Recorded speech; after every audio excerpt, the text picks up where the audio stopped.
తమలపాకు చెట్టు మన ఇంట్లో ఉంటే ఏం జరుగుతుందో ఇప్పుడు తెలుసుకుందాం. తమలపాకుతో అందరి దేవుళ్లను పూజించిన ఆంజనేయ స్వామికి ప్రత్యేకంగా ఆకు పూజను చేస్తారు. తమలపాకు చెట్టు ఇంట్లో ఉంటే భూత ప్రేత పిశాచాలు భయాలు తొలగి ఇంట్లో ఐశ్వర్యాలు సిరి సంపదలు పెరుగుతాయి. అమృతం కోసం దానవులు దేవతలు సాగరమదనం చేస్తున్నప్పుడు లక్ష్మీదేవితో పాటుగా తమలపాకు చెట్టు కూడా పుట్టిందని నమ్ముతారు. తమలపాకు తీగ మొక్క మన ఇంట్లో ఉంటే సాక్షాత్తు ఆంజనేయ స్వామి మన ఇంట్లో ఉన్నట్లే. ఈ మొక్క ఎదుగుతూ చిగురిస్తూ ఉంటే లక్ష్మీదేవి అనుగ్రహం కూడా మన మీద ఉన్నట్లే.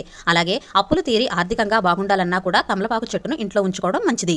తమలపాకు చెట్టు ఎవరింట్లో అయితే ఉంటుందో వారింట్లో శనీశ్వరుడికి తావుండదు. తమలపాకు చెట్టు ఉండే ఇంట్లో ఎటువంటి గ్రహదోషాలు శత్రుపీడలు ఉండవు. ఆర్థిక సమస్యలు ప్రేత పిశాచాల సమస్యలు తొలగిపోవాలంటే రోజూ ఒక తమలపాకు తీసుకుని ఆకుపై శ్రీరామ అని సింధూరంతో రాసి ఆంజనేయ స్వామి దగ్గర పెట్టి పూజించి మరుసటి రోజు ఆ ఆకులను తినవచ్చు, లేదా పారే నీటిలో అయినా వెయ్యాలి. అంతేకాని ఆకులను చెత్తబుట్టలో అందరూ నడిచే చోట వేయకూడదు. ఇలా చేయడం వల్ల ఇంట్లో ఉన్న సమస్యలన్నీ తొలగిపోతాయి. అంతేకాకుండా లక్ష్మీదేవి అనుగ్రహాన్ని కూడా పొందవచ్చని పండితులు చెబుతున్నారు. వీడియో నచ్చితే ప్లీజ్ సబ్స్క్రైబ్ చేయండి.